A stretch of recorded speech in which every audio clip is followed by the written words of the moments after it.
Hello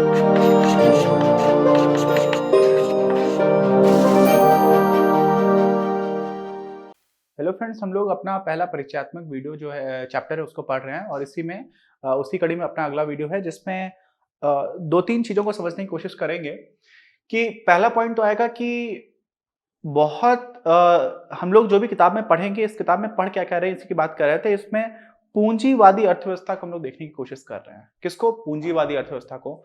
तो वास्तविक जो दुनिया है उसमें क्या स्थिति है, कौन कौन से देश हैं जो पूंजीवादी हैं, कब से है, क्या इतिहास, इन सारी चीजों को थोड़ा थोड़ा पहलुओं को समझने की कोशिश करेंगे। तो चलिए, जो हमारा अगला पॉइंट वही है कि वास्तविक दुनिया में पूंजीवादी अर्थव्यवस्थाएं कौन कौन सी हैं। ठीक, तो ये पूंजीवाद को इंग्लिश में बोलते हैं कैपिटलिज्म। क्या बोलते हैं हम लोग? कैपिटलिज्म। ठीक है, अच्छा। दूसरा होता है सोशलिज्म, समाजवाद, बाकी और भी होते हैं बहुत सारे। ठीक, तो पहली बात तो ये समझिए कि पूंजीवादी जो देश है ना, वो 300 से 400 साल वर्ष के दौरान ही अस्तित्व में, उसके पहले इस तरह का सिस्टम नहीं हुआ करता था। ठीक है, तो बहुत ही नया है, कोई बहुत ज्यादा पुरानी चीज नहीं है। एडम स्मिथ साहब ने, जिनको बोला जाता है फादर ऑफ इकोनॉमिक्स, उनकी बात मैंने आपको बताया था, 1776 में किताब लिखी थी। ठीक है, उसके पहले भी कुछ कुछ लोग थे, फिजियोक्रेट्स थे फ्रांस के, वो लोग भी सोचा करते थे इस तरह की चीजों को। बुलियन की बात करते थे। बुलियन समझते हैं? बुलियन का मतलब होता है कि महंगी धातु के सिक्के वगैरह, उनको बुलियन बोलते हैं। ठीक है, क्या बोलते हैं? बुलियन। BULLION। अच्छा, तो इस तरह की चीजें थी, लेकिन एक ऐसी व्यवस्था जिसमें आप कुछ काम कर रहे हो और आप काम कर रहे हो प्रॉफिट कमाने के उद्देश्य से, पहले भी लोग कर रहे थे, लेकिन कुछ ऐसी कैरेक्टरिस्टिक्स आ गई, कुछ ऐसी विशेषताएं हम लोगों ने देखी कि वो विशेषताएं पूरी तरह से तो मैच आज भी नहीं कर रही हैं, क्योंकि बहुत सारे ऐसे सामाजिक उद्देश्य होते हैं जो ज्यादा इंपॉर्टेंट हो जाते हैं, लेकिन पहले तो बहुत ही हद तक एग्जिस्ट नहीं कर रहे होते थे। ऐसा स्ट्रक्चर पहले लोग ऐसा नहीं सोच सकते थे कि अमेरिका की एक कंपनी भारत में आकर के सामान बेचेगी, भारत के लोगों को हायर करेगी और मेन प्रॉफिट वो कमा करके ले जाएंगे, है ना। डिजाइनिंग का पैसा होता है, R&D का पैसा होता है, रिसर्च एंड डेवलपमेंट जिसको बोलते हैं, बहुत सारी चीजें ऐसी होती हैं। तो पहले उस तरह का स्ट्रक्चर था नहीं। ये तो बहुत आधुनिक बात कर रहा हूँ, लेकिन अगर आप 300-400 साल पहले जाएंगे, उससे पहले आपको कैपिटलिज्म मिलेगा ही नहीं। तो बहुत ही एक रिसेंट फिनोमेना है। और एक किताब है सेपियंस, मैं कई बार नाम लेता हूँ, बहुत ही शानदार किताब है, कभी उस पर अलग से बात करूंगा। रिलीजन, धर्म ने किस तरह से मानव समाज को बदला, बहुत इंपॉर्टेंट फैक्टर रहा, है ना। कई उसी तरह से आप कैपिटलिज्म को देखोगे अभी, तो बहुत तेजी से बदल रहा है। तो हुआ क्या था? धर्म है, फिर राष्ट्र बनना स्टार्ट हुए, अलग अलग नेशन स्टेट्स आए, है ना, जैसे फ्रांस बना, अमेरिका बना, भारत जैसा आज है कि हमारी ये बॉर्डर है। इस तरह की पूरी रिजिड बाउंड्रीज पहले नहीं हुआ करती थी, नया कॉन्सेप्ट है। फिर आपको दूसरी जगह पर जाना है तो आपको वीजा लेना पड़ेगा, अपना पासपोर्ट लेकर के दूसरे का वीजा लेकर के आओगे। तो इस तरह की चीजें बहुत रिसेंट हैं और उसी में एक नया फोर्स है कैपिटलिज्म। तो अभी कई लोग इस तरह की बात करते हैं कि कौन सा ऐसा इंस्टीट्यूशन है जो सबसे ज्यादा स्ट्रांग है। तो कई लोग बोलते हैं कि देश है। ठीक है, एक देश है, दूसरा देश है, देश बहुत स्ट्रांग है। लेकिन अभी ऐसा लगता है बहुत बार कि ग्लोबलाइजेशन बहुत तेजी से हो रहा है। ठीक है, रिसेंट पास्ट में अपोजिट डायरेक्शन में भी फोर्सेस ने काम किया है। बहुत सारे ऐसे देश हैं जिन्होंने ग्लोबलाइजेशन से पीछे हट गए हैं कि नहीं, हमें आगे नहीं जाना है। और नेशनलिज्म और कई बार वायलेंट नेशनलिज्म भी काफी उफान पर है, कई देशों में ऐसा देखा जा रहा है। तो अभी आप देखोगे तो ऐसा नहीं लगेगा, लेकिन फिर भी आप 50 साल या 30 साल या 20 साल का टाइम पीरियड में देखोगे तो काफी हद तक ग्लोबलाइजेशन की स्पीड बहुत तेज है। और ऐसे में नेशन स्टेट से ज्यादा कई लोगों को कॉर्पोरेट्स पावरफुल दिखने लगे। कंपनीज, बहुत सारी ऐसी कंपनीज हैं जिनका साल भर का टर्नओवर कई देशों की GDP से ज्यादा है। और ऐसी कंपनीज हैं जो बहुत सारे देश में काम कर रही हैं। बहुत सारी ऐसी कंपनीज हैं, अभी फेसबुक है, कितने दुनिया भर के कितने सारे लोग उसको यूज कर रहे हैं। तो एक इंसान इस तरह का कुछ कर पाए जो सारे लोगों तक पहुंच पाए और उसको प्रॉफिट भी मिल रहा है, वो पैसे भी कमा रहा है, तो इस तरह का सेटअप बहुत ही नया है, बहुत ही रिसेंट है। ठीक है, तो बहुत पुराना बिल्कुल भी नहीं है, बिल्कुल रिसेंट है और इसने दुनिया को बहुत तेजी से बदला। तो मैं क्या बता रहा था? धर्म, फिर राष्ट्र, और अभी कैपिटलिज्म, पूंजीवाद ने भी बहुत तेजी से दुनिया को बदला है। तो ये इस तरह के फोर्सेस रहे। हालांकि सोशलिज्म भी आया और उसने भी काफी तेजी से बदला, कई चीजें लेकर के आया, लेकिन जो रीच पूंजीवाद की है और जिस तरह का समर्थन इसको मिला है, वैसा सोशलिज्म को नहीं मिला। और दोनों की क्या क्या चीजें उसको हम लोग कभी इकोनॉमिक्स में और डिटेल में पढ़ेंगे, लेकिन अभी इसको ब्रीफ में देखते हैं।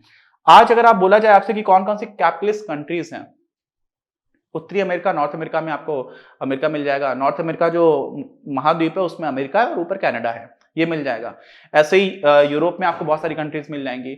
एशिया के कुछ कंट्रीज को भी बोला जा सकता है जिसमें प्राइवेट सेक्टर है वो इस तरह का काम कर रहा है खासतौर से, तो उसको बोलते हैं लोग प्राइवेट कैपिटलिस्ट सेक्टर। क्या बोलते हैं? प्राइवेट यानी कि निजी, कैपिटलिस्ट यानी कि पूंजीवादी क्षेत्रक। तो वो है, वो इस तरह का काम करता है बहुत सारे देशों में। लेकिन मुख्य रूप से अगर पूरे देश के स्तर पर बोला जाएगा तो उत्तरी अमेरिका में आपको कुछ कंट्रीज मिल जाएंगी, यूरोप में मिल जाएंगी, एशिया में कुछ कंट्रीज ऐसी मिल जाएंगी जो इस तरह की श्रेणी में ज्यादा आगे आती है। कौन सी कंट्री कितनी ज्यादा कैपिटलिस्ट है उसको भी आप देख सकते हैं। तो इस तरह की बात है। अब जो अल्प विकसित देश है ना, ठीक है, उनमें इनको हम लोग अंडर डेवलप्ड कंट्रीज बोल सकते हैं। और खास तौर से अगर खेती में, तो होता है कि हम लोगों ने जो कंडीशंस मिली देखी थी उसके हिसाब से आपको समझ में आ जाएगा। उत्पादन जो है ना वो किसान के परिवारों द्वारा किए जा रहे हैं। यहाँ पर आप नॉट नेसेसरली किसी लेबर को हायर कर रहे हो, आप उसको नौकरी दे रहे हो, ऐसा नहीं है, है ना। आपका परिवार ही काम कर रहा है। क्यों? क्योंकि इसको हम लोग बोलते हैं सस्टेनेंस एग्रीकल्चर। क्या बोलते हैं? सस्टेनेंस। सस्टेनेंस समझते हैं?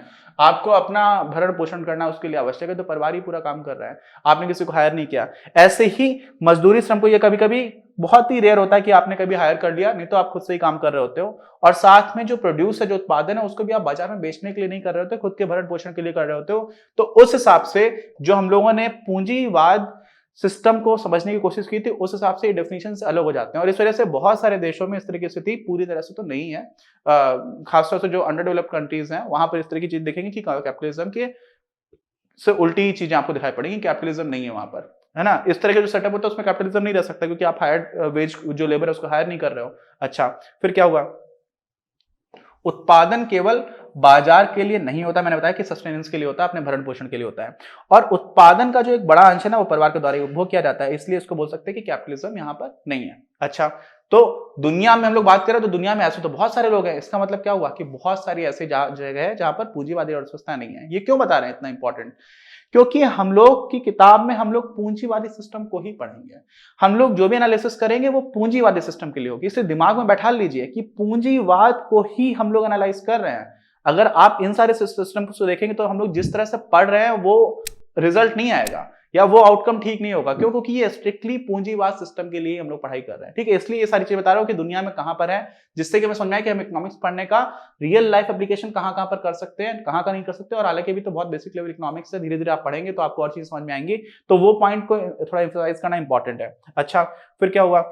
कई ऐसे आपको ट्राइबल सोसाइटीज मिल जाएंगे, आदिवासी समाज ऐसे बहुत सारे मिल जाएंगे जहां पर जमीन के स्वामित्व का कोई मतलब ही नहीं होता है। प्राइवेट प्रॉपर्टी कॉन्सेप्ट नहीं होता है। जमीन का स्वामित्व अगर है भी, मिल्कियत है, तो पूरी ट्राइब की है ना।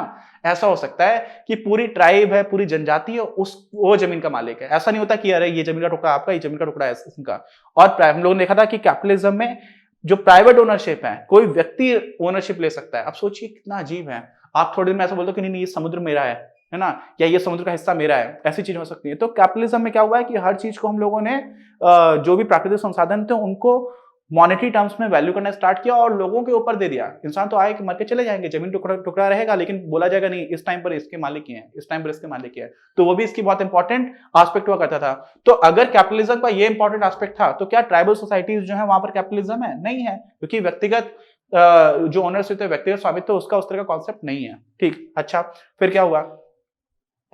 यही पॉइंट मैं बता रहा हूं इतनी देर से कि अपनी किताब में, अपनी जो किताब है ना उसमें जो विश्लेषण किया गया है वो ऐसे समाजों पर ही लागू होता है जो कैपिटलिस्ट है। और अभी हमने जिन जिन की बात की है जहां पर सस्टेनेंस के लिए एग्रीकल्चर कर रहे हैं या फिर ट्राइबल सोसाइटीज, यहां पर लागू नहीं होता। अल्प विकसित देश है वहां पर भी उस तरह से लागू नहीं होता। लेकिन लेकिन लेकिन इसका मतलब ऐसा नहीं कि जो अल्प विकसित देश से भारत है, अल्प विकसित नहीं बोलेंगे, हम लोग विकासशील देश हैं। तो ऐसी स्थिति में क्या है कि ऐसे देशों में भी उत्पादन की कई ऐसी इकाइयां होती हैं। क्यों? क्योंकि प्राइवेट सेक्टर वहां पर काम कर रहा है। तो ऐसी इकाइयों में क्या हो जाता है? प्राइवेट कैपिटलिस्ट सेक्टर आ जाता है जो पूंजीवादी सिद्धांतों के अनुरूप है। वहां पर आपको प्राइवेट ओनरशिप भी दिखेगी, वहां पर आपको ऐसा दिखेगा कि लोग किसी को हायर कर रहे हैं, फिर अपना प्रोडक्ट को मार्केट में बेच भी रहे हैं, उद्देश्य लाभ के उद्देश्य से बेच रहे हैं। तो ये सारी चीजें हम लोगों ने कंडीशंस देखी थी, वो सारी यहाँ पर मीट कर रही होंगी, ठीक है। तो ये सारी चीजें, इसका मतलब जिन देशों में पूरी तरह से आप पूंजीवाद नहीं बोल सकते, लेकिन ये भी नहीं बोल सकते कि यहाँ पर पूंजीवाद एब्सेंट है। एब्सेंट नहीं है, लेकिन आपको देखना पड़ेगा कि आप किस सेक्टर में किन लोगों की बात कर रहे हो, तो फिर एनालिसिस काम करेगी। इसका मतलब नहीं कि हमारी जो किताब में एनालिसिस है वो बहुत सारी कंट्री से बिल्कुल नहीं लगेगी। आपको उन देशों में और ज्यादा माइक्रोस्कोप लेकर के देखना पड़ेगा। अच्छा, इनकी बात कर रहे हैं, ये लोग इस तरह से काम कर रहे हैं, यहाँ पर कैरेक्टरिस्टिक्स मैच कर रही हैं, तो इनके ऊपर हम एनालिसिस अप्लाई कर सकते हैं, ठीक है। अच्छा, फिर क्या हुआ? सॉरी, पूंजीवादी देशों के कारक अपनी आय का सृजन उत्पादन की प्रक्रिया से। अच्छा समझिए, इसमें क्या होता है, जो पूंजीवादी देश होते हैं ना उसमें उत्पादन के कारक, क्या मैंने बोला? उत्पादन के कारक, इनको बोलते हैं हम लोग इंग्लिश में फैक्टर्स ऑफ प्रोडक्शन। क्या क्या होते हैं? लैंड, लेबर, कैपिटल, मुख्य रूप से भूमि, पूंजी और आपका जो श्रम है, और साथ में कई बार संगठन को भी बोला जाता है और कई बार उद्यमी को भी बोला जाता है कि अगर उद्यमी नहीं तो कौन काम करेगा, क्योंकि उद्यमी जो होता है वो एंटरप्रेन्योर जो होता है वो बागडोर संभालता है सारे निर्णयों की, मुख्य रूप से अकेला हो सकता है, 2-3 लोग मिलकर के हो सकते हैं। तो क्या करते हैं, उनको पैसा कहां से मिलता है, तो इनकी आय का सृजन कहां से होता है, इनका सोर्स ऑफ इनकम क्या है, तो है क्या कि आपने उत्पादन किया, उत्पादन की प्रक्रिया से प्राप्त जो निर्गत है, निर्गत क्या होता है, आउटपुट बोलते हैं इसको, जो आपने बनाया उसको जब आपने बाजार में बेचा तब आपको आय मिली, ठीक है। अच्छा, सोशलिस्ट कंट्री में हो सकता है कि आप लोगों सारे लोगों से काम कराया, फिर सबको कुछ कुछ बांट दिया गया काम। दो चीजें हैं, यहां पर क्या हो रहा है, आप जो बना रहे हो आपको उस हिसाब से पैसे मिल रहे हैं, वहां पर क्या है, जरूरत के हिसाब से पैसे मिल रहे हैं, या कोई सेंट्रल अथॉरिटी है, स्टेट है, राज्य है, वो डिसाइड कर रहा है। तो ऐसे में वो सिस्टम अलग हो जाता है, वहां पर निर्णय कौन ले रहा है। जैसे मान लीजिए 50 बच्चे हैं क्लास में, 50 के 50 बच्चे हर काम में अच्छे नहीं हो सकते। मान लीजिए खेत में कुछ लगवाना है और सारे बच्चों से बोल दिया गया कि नहीं आप कराओ, और बाल श्रम की यहाँ पर बात नहीं है, एक एनालॉजी बता रहा हूँ। तो सारे बच्चे खेत में काम कर रहे हैं, कोई बच्चा अच्छा काम कर रहा है, कोई बच्चा कम अच्छा काम कर रहा है। तो कैपिटलिज्म बोलता है जो बच्चा ज्यादा अच्छा काम कर रहा है उसको ज्यादा पैसे दो, उसने जितना बनाया उसको ज्यादा पैसे दो। सोशलिज्म बोलता है कि नहीं, सारे लोग काम अपनी अपनी क्षमता के हिसाब से कर रहे हैं, उनको उनकी आवश्यकता के हिसाब से पैसे दे दो। तो आवश्यकता वहां पर इंपॉर्टेंट हो जाती है। यहाँ पर क्या हो जाता है, इंसेंटिव कि आपने काम ज्यादा किया तो आपको ज्यादा पैसा मिलेगा। तो ये मूलभूत अंतर आप ऐसे आसानी से समझ सकते हो। अच्छा, तो ये हो गया है ना। अब इसी में आप आगे देखोगे तो हम लोग कभी कभी जो पूरी इकोनॉमी है उसको मैक्रो इकोनॉमिक्स में क्या करते हैं, अलग अलग तरह से देखने की कोशिश करते हैं। तो हम 4 सेक्टर्स में डिवाइड कर सकते हैं, किसको, अपनी अर्थव्यवस्था को। अब उन 4 सेक्टर्स में जो पहला सेक्टर आता है वो हम लोग क्या बोल सकते हैं, जिसको हम लोग इस किताब के द्वारा पढ़ सकते हैं, वो आता है हमारा निजी पूंजीवादी क्षेत्र। ठीक है, इसको क्या बोलेंगे, प्राइवेट कैपिटलिस्ट सेक्टर। ठीक ठीक, कोई प्राइवेट इंसान है, अपना काम कर रहा है, बढ़िया लाभ कमाने के उद्देश्य से लोगों को हायर कर रहा है, जो भी बंद करके आ रहा है उसको मार्केट में बेच रहा है, प्रॉफिट कमाने का उसका उद्देश्य है, तो क्या हो जाएगा, हमारा प्राइवेट सेक्टर हो जाएगा। लेकिन दूसरा जो सेक्टर है वो बहुत इंपॉर्टेंट होता है, वो क्या है, ये देखो घर बने हुए हैं, परिवार है। ठीक है, ये क्या है, ये सारे परिवार है। ठीक, तो ये जो परिवार, इनको हम लोग इंग्लिश में बोल देते हैं हाउस होल्ड्स। क्या बोल देते हैं, हाउस होल्ड्स। ठीक, अच्छा, ये भी बहुत इंपॉर्टेंट है। अब सोचो, ये बिजनेस करने वाले लोग हैं, वो परिवार के लोग हैं, तो हम देख सकते हैं कि एक इकोनॉमी में सारे परिवारों को एक साथ देख लो। ठीक है, तो परिवार में कौन कौन है, परिवार के लोग मांग कर रहे हैं, उनको सामान खरीदना है। ये क्या है, ये फर्म्स को रिप्रेजेंट कर रहे हैं, ये चीजें बना रहे हैं, एंटरप्रेन्योर्स हैं। तो अब अलग अलग लोग नहीं, अभी आपको डिटेल में समझाऊंगा, आगे डिटेल में बात करेंगे, लेकिन अभी आप समझिए जो 4 क्षेत्र हैं उनको हम लोग क्या क्या बोलते हैं। तीसरा क्या आता है, तीसरा हमारा आ सकता है भारत सरकार। सरकार आ जाएगी। सरकार हालांकि राज्य का एक अंग है, पूरी तरह से अंग भी नहीं बोला जाएगा, कार्यपालिका में एक हिस्सा है सरकार का। तो क्या होता है, 3 चीजें हम लोग बढ़ते आए ना, विधायिका लेजिस्लेचर हो गया, एग्जीक्यूटिव कार्यपालिका हो गया, और न्यायालय, न्याय जो है न्यायपालिका, वो हो गया जुडिशरी। तो जुडिशरी भी है राज्य का हिस्सा, एग्जीक्यूटिव तो है ही, और एग्जीक्यूटिव में सरकार इंपॉर्टेंट हो जाती है। एग्जीक्यूटिव मतलब जो काम कर रहे हैं कार्यपालिका, लेकिन साथ में लेजिस्लेचर भी इंपॉर्टेंट है। तो पूरे राज्य की हम बात करते हैं, लेकिन राज्य का प्रतिनिधित्व सबसे अच्छा सरकार कर रही होती है, खासतौर से जो इकोनॉमिक डिसीजंस है उनमें। इसीलिए हम लोग यहाँ पर जो तीसरा एंगल देखते हैं वो हम लोग गवर्नमेंट बोल देते हैं, उसको जी से रिप्रेजेंट कर देते हैं। ठीक है, सरकार है। सरकार जो है वास्तव में राज्य को यहाँ पर डिनोट कर रही है, और राज्य सरकार से बड़ी स्फीयर में होता है। ठीक है, सरकार तो क्या होगी, जैसे मान लीजिए हमारे देश में सरकार है, प्रधानमंत्री साहब है, उनके साथ जितने कैबिनेट मिनिस्टर्स मिला लिए गए, उन लोगों को डिसीजंस लेने का अधिकार है, और वो लोग चीफ एग्जीक्यूटिव है। चीफ एग्जीक्यूटिव समझ रहे हो, तो जो सबसे बड़े ऊपर बैठे हुए हैं, कार्य कौन कौन से होंगे, कौन कौन से नहीं होंगे, उसका निर्णय लेने के लिए। लेकिन राज्य में जुडिशरी भी आ जाती है, न्यायालय भी रहता है, हमारे सुप्रीम कोर्ट भी आ जाएगा, हमारे हाई कोर्ट्स भी आ जाएंगे, और लेजिस्लेचर में हमारी संसद भी आ जाएगी। जो सरकार में नहीं है, ठीक है, जो मिनिस्टर नहीं है, कोई मेंबर ऑफ पार्लियामेंट है, कोई सांसद है, तो वो भी उसमें आ जाएंगे। तो वहां पर क्या हो जाता है, दायरा बहुत बड़ा हो जाता है। लेकिन हम लोग फिर भी सरकार की बात करते हैं, क्योंकि आर्थिक दृष्टिकोण से मेनली यही लोग निर्णय ले रहे होते हैं। अच्छा, फिर क्या है, चौथा है इंपोर्ट एक्सपोर्ट, आयात निर्यात, है ना। ये हमारा जाता है बाहर का सेक्टर। ये चारों सेक्टर्स क्या है, इनको हम लोग एक एक करके डिटेल में देखेंगे अपने इसी कंटिन्यूएशन में, अगले वीडियो में। कोई डाउट तो प्लीज कमेंट बॉक्स में लिख करके बताइए। ये समझ लीजिएगा कि कैपिटलिस्ट इकोनॉमी, कैपिटलिस्ट थॉट वाली जो चीजें उनको हम लोग देखने की कोशिश करेंगे इस किताब के एनालिसिस के। ऐसा नहीं कि बाकी को हमें पढ़ना ही नहीं है, पढ़ेंगे हम लोग, अलग अलग पढ़ेंगे, लेकिन यहाँ पर ध्यान रखने की जरूरत है कि दुनिया में कौन कौन से ऐसे चीजें इनको हम लोग एनालाइज करके देख सकते हैं, कौन कौन सी ऐसी सोसाइटीज हैं, कौन कौन से ऐसे सेटअप्स हैं, इकोनॉमिक सेटअप्स, जिनको हम नहीं देख सकते अपनी इस पढ़ाई के, जो हम इस किताब में पढ़ने जा रहे हैं। ठीक है, मिलते हैं अगले वीडियो में। कोई डाउट हो तो प्लीज कमेंट बॉक्स में लिखकर बताइए। इस वीडियो के प्रायोजक हैं आप, और अगर आप ऐसे ही और वीडियोस बनाने में हमारी मदद करना चाहते हैं तो पैट्रियन पर जाकर या फिर स्क्रीन पर दिए गए QR कोड को स्कैन कर अपना योगदान जरूर दें।